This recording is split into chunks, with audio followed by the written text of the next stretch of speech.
On today's episode of Watch JR Go, we are here with my cheap Jag S-Type at Luxury Import Specialist in Wichita. And you guys know this is the local Jag shop if you need your car worked on. So what we're gonna do today is take it in here and let them do a post-purchase inspection. Of course, we're gonna tear this thing apart and find out everything that's wrong with it. And I can't wait. I think there's a lot wrong with it.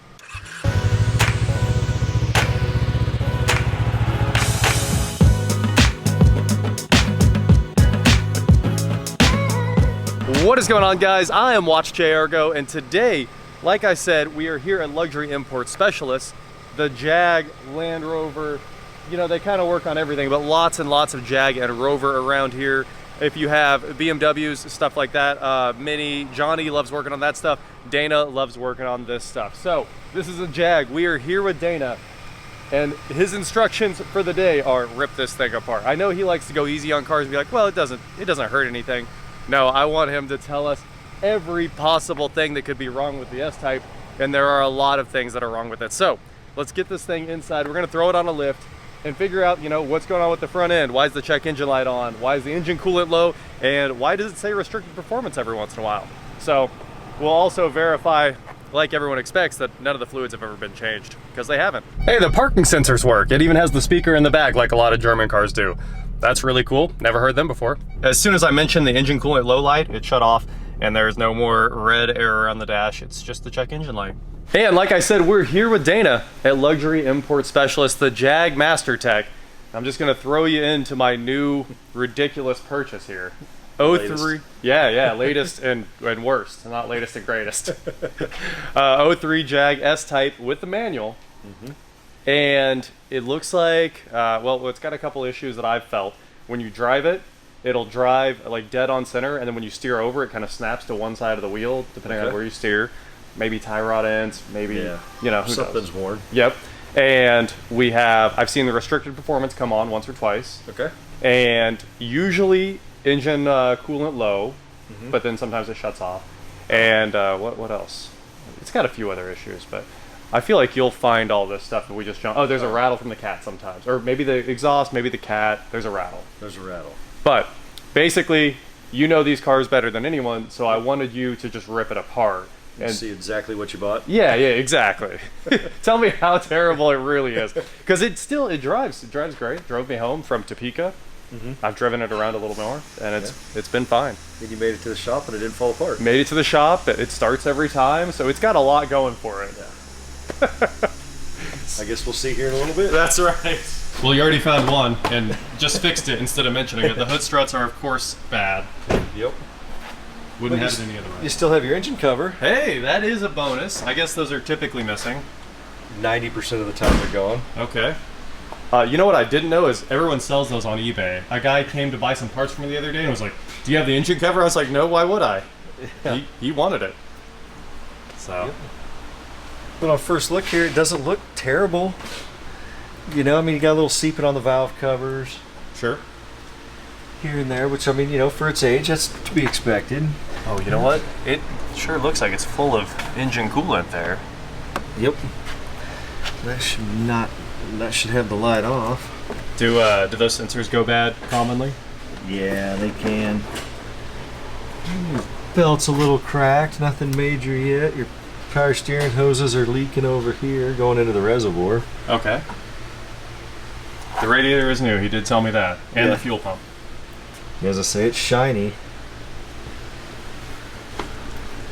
Didn't quite get the hose all the way back on, but you know, it's holding for you. I thought that looked like it was a little ways off. Yeah. Alright. Alright, well, let's take her up and see what's underneath. Cool. Any play in it? Just a little bit. I don't know if it's enough to pick up on camera, but there's just a touch of play in it, and doesn't sound too bad rolling. That's pretty good sign. Tie rod ends are. Ooh, yeah. And you got play in your tie rod in there. I see that. Yeah, quite a bit. I think you guys can see that on camera without a dial indicator. It's a lot. Yeah. All right. That might be that's probably your darting back and forth. Okay. And same as your upper ball joint and boots gone up there. It does look like it's pretty toasty. And then these bushings here crack out. You can see just as they're sitting, there's not even any pressure on them. Okay. And you can see the lines in them. So it needs, oh, it's not a single piece. You can just replace. Yep, you can replace just this part here. Gotcha, gotcha. And the same way on this side. This one you can actually see a little better. Okay. Yeah, that one looks really rough, doesn't it? Yep. Those will cause a knocking noise when you're hitting the brakes. Okay. And that tie rod end is gone. You can probably hear the noise too. You sure can. It moves a ton. Well, just found out my headlights don't work too. You can definitely see why that's broken. The level sender for the headlights there is completely. Yep. Ride height is completely disconnected. Oh, the bushing's gone. It looks like. Mm-hmm. Cool. And then you can see your oil pans leaking coming down around your alternator. Sure is. That's a pretty good leak right there on the front. Mm-hmm. You got your transmissions leaking back here too. Why does it look like the transmission mount's barely attached? I can't quite tell either. But it looks like there's some oil between the two. Oh yeah, you could. It's toast, isn't it? Yep. Yeah, you can see on the inside right there, it's completely broke off. Yes, sir. All right, that would probably help it drive a little bit nicer. Yep, take a little noise out of it. Exactly. Well, let's see how bad the back is. Well, wow. Your rear tie rods are Toast. Yeah, been that way for quite a while. It looks like there's rust inside the tie rods. Oh wow. Same way on your lower control arm bushings. Completely blown out. Yep. Even the upper side of it's toast. Yep, into the tie rod and your upper tie rods are gone too. And your rear shocks are leaking. Oh, I could feel the rear shock leak just driving. You can tell that they're a little bouncy. A little bouncy. Yeah. And this tie rod end is just like the other one. It sure is. That thing moves a ton. Wow. So. Oh. Ooh, look at this one. This one's moving like a quarter inch. Wow. Look at this end here. Is that? Oh yeah, it's toast too, huh? Mm-hmm. Rust coming out of it. Wow. Yep, and your lower. And you already need new shocks, but your lower shock mounts looks just like that one there. That checks out. I almost wouldn't doubt that these subframe mounts are gone too. Mm-hmm. That looks like a fresh hit. Was that you driving back from Topeka? I haven't drug it across anything. At least I don't think so. Pretty much all your rear lower controller, upper and lower control arm bushings are gone. Struts are gone. Tie rod ends, both sides. Yeah, so. A lot. What's it cost to do all the suspension? Rough guess, like a lot of times it's easy. You have to get the whole lower control arms, okay. And they don't put the bushings on them. You have to get them, buy them with everything already done, and put them on. And I'm trying to remember; those are usually around $500 a control arm. Okay, just for the lower. Yeah, for the lowers are $500, and the uppers, if I remember, were somewhere around $350 to $400. Okay. And that's without labor. Wow. And then your struts are about a couple hundred a strut. Yeah, $250 each. Kind of yeah. Thing. And since it's not an R sport suspension, they're not the electronically adjustable, so that makes the price a little cheaper. It's kind of nice. Yeah, exactly. Yep. But yeah, there's just a few dollars in here. Just a few things wrong. Nothing really. Yeah, but it still drove you down the road and got you back from Topeka. Yeah, it drives down the road straight as long as you don't have to steer. Yep, that's right. That's how she goes. And it keeps you on your toes, wiggling back and forth. It does. It in high speed corners or where it gets sketchy. I bet. Missing a center cap over here. Oh, you gotta walk around the outside. Always fun. Yep, center cap's gone. You got your rust up at the fuel door. Couple dots coming through there. Oh, these probably got cut out by some thieves. Yep, and then somebody just welded some generics in and they rattle. Make just a little bit of noise. I bet it has O2 sensor codes then. These do look really small compared to most Jag cats. They're probably a third the size. All right. How to set your check engine light for life right there. Yep. That's probably one of your numerous codes that are stored in it. I bet. Everything's wrong. That's what we've found under here. Well, your tires are still round. They still got tread on them too. Mm-hmm. They look like they're dry rotted all the way through. What the date? 18 to 12. Man, They've been on here for a long time. I gotta say, for how bad all the suspension is, the tire wear is incredibly even. Yes, so it I gotta give this car some props. Yeah, somehow it's even. It's because it can only steer straight. The tires are self-centering. That is true. All right, here are the results. So Dana just scanned this thing. 18 codes from the ECM, 15 from the instrument panel. Come on. Yep. Well, But your climate control only had 12. that's not that bad. Should be fine. Oh, you know what? I do think the blend doors stick every once in a while. That would explain. I felt it like not want to transition in and out of heat until I go all the way, and then it'll flip back. Yep. So that checks out. Yeah. Does it ever sound like popcorn? I don't think so. Not yet. No, I don't think they're broken. Yeah, because there was years ago these would go out in the servos would go out and they'd just grind in the gears and sound like popcorn in there as it's grinding through all of them. Awesome. So. Well, anything fun? Let's see. Random misfire 2-4. Oh, only the even bank. That's kind of interesting. That is. Misfire rate, excessive emissions, knock sensor 1, circuit input low. Of course, all the catalyst codes. Yep, just like we suspected. Security input, flight recorder data. That's always the most hilarious code. Well, the steering column moves. Yeah. I wonder if some of these were caused by a low battery or something. Yeah, if it was sitting for very long, it's very possible. Fuel sender circuit open, but that works. There's all your climate control. Yeah, outlet air circuit fault, passenger solar sensor. Foot servo motor circuit fault. It probably is sticking at least. Yep, recert air door. It has all the codes. And then there's the rest of them. Cool air vent, defrost service motors. Oh, yeah, that's all of them, isn't it? Mhm. Is there more? Oh, of course there's more. Driver door reset switch is stuck. Mirror switch is stuck. Mirrors all work. Yeah. Vehicle speed not obtained. It's kind of interesting. Yeah, it could have been a little glitch when it first started from low battery voltage. Rear ECU. Yeah, low battery for the restraints control module. That's it. I think the airbag light is always on. So that makes sense there, that status of occupant position system. Yeah. Battery voltage low though, so alright, I guess we clear it and find out what happens down the road. You wouldn't happen to have a coolant temp sensor, would you?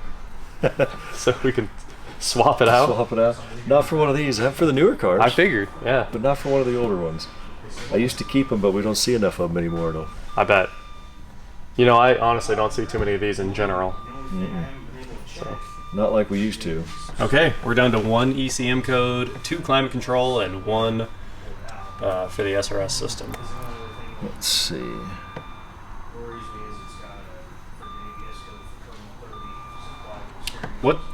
That's if anything's wrong, it sets that one, doesn't it? Is Correct. Okay.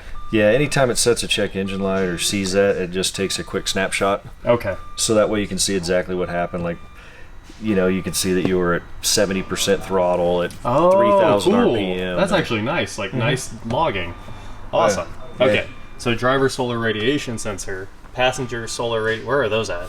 Right in the dash somewhere? Yeah, see your little black ball up there? Yes. That's your solar sensor. Okay. And you can not see that there's a black ball on it anymore. I did notice that. So it has 2 different sensors inside the black ball? Yeah, one for the left and the right. Okay, so the black ball is just an infrared filter, I would assume. Yeah. Okay.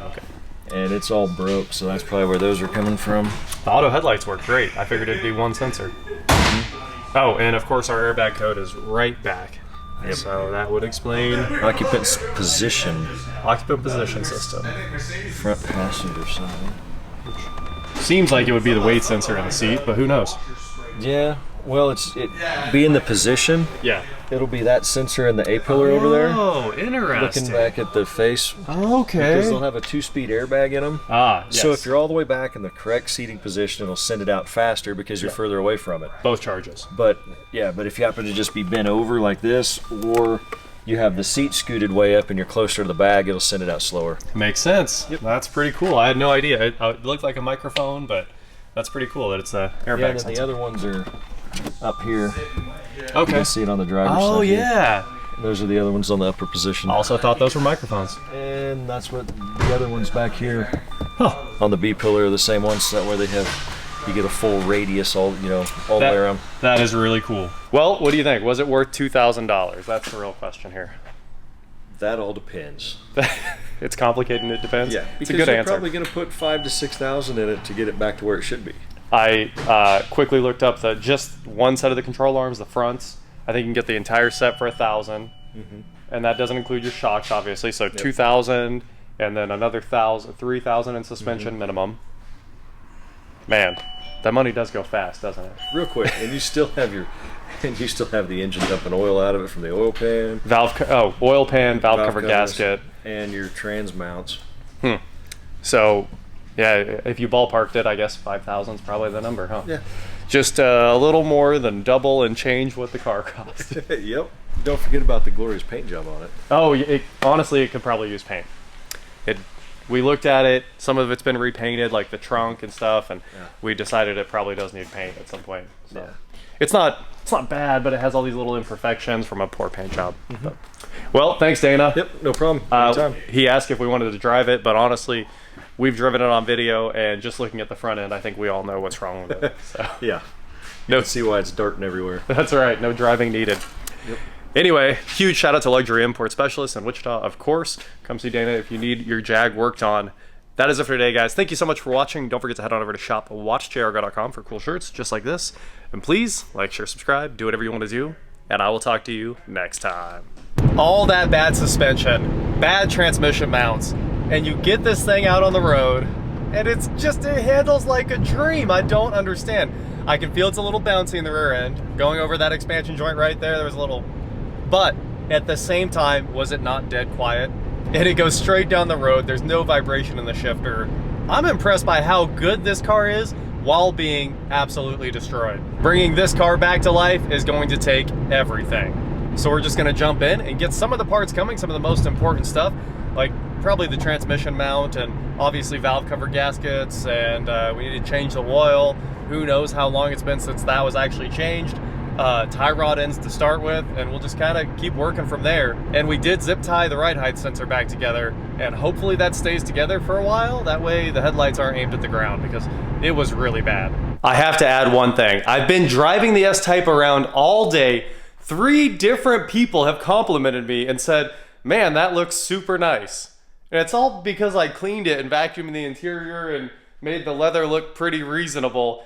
And every time I have to be like, this car is not nice, I gotta tell you. Even with those blown out tie rod ends, it flies around corners, it makes great power, it's fun to drive. Why? Why is it good? I don't have an answer for you guys.